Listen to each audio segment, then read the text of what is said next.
বাগবাড়ি খালিগঞ্জ এলাকার একটি পুরানো ও ঐতিহ্যবাহী স্থান, যা করিমগঞ্জ জেলার অন্তর্গত। এই গ্রামের ইতিহাস মূলত স্থানীয় বসতি, কৃষি এবং সামাজিক বিকাশের সাথে জড়িত। এই অঞ্চলের মুসলিম ও হিন্দু দুই সম্প্রদায়ের মানুষ বসবাস করে। অধিকাংশ মানুষ দোকান, ব্যবসা, চাকরিজীবী ও কৃষিজীবীর সাথে জড়িত। এই অঞ্চলের মানুষ সাধারণত শান্তিপ্রিয় এবং সামাজিকভাবে একে অপরকে সহযোগিতা করে। ঈদ, পূজা, নববর্ষ ইত্যাদি উৎসব সবাই শান্তিপূর্ণভাবে উদযাপন করে। এই অঞ্চলে বিভিন্ন সামাজিক ও ধর্মীয় অনুষ্ঠান হয়।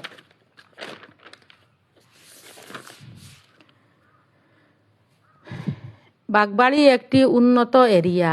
এখানে দূর দূরান্ত থেকে ছাত্রছাত্রী এসে শিক্ষা অর্জন করিতেছে।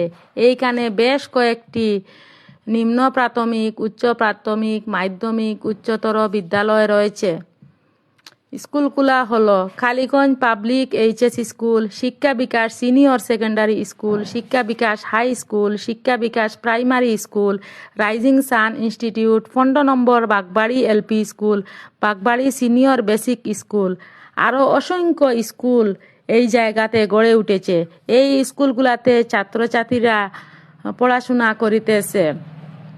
এই স্কুলগুলোতে এলাকার ছাত্রছাত্রী ও অন্যান্য এলাকা থেকে ছাত্রছাত্রী এসে শিক্ষা অর্জন করে বিভিন্ন ধরনের সরকারি কাজে নিযুক্তি পেয়েছে। বর্তমান সময়ে বেশিরভাগ ছাত্রছাত্রী অন্যত্র চলে যেতে হয় না। এই জায়গায় মহাবিদ্যালয় গড়ে উঠেছে। ছাত্রছাত্রীরা বেশিরভাগ অন্য এলাকায় যাইতে হয় না। বৃহত্তর কালীগঞ্জ এলাকার মানুষের পড়াশোনার সুবিধায় জন্য বাগবাড়ি বিশেষ কয়েকটি স্কুল উল্লেখযোগ্য ভূমিকা পালন করি আসিতেছে বেশ কয়েকদিন ধরে। আমরা গর্বিত আমাদের ছেলে মেয়েদের পড়াশোনার ব্যাপারে।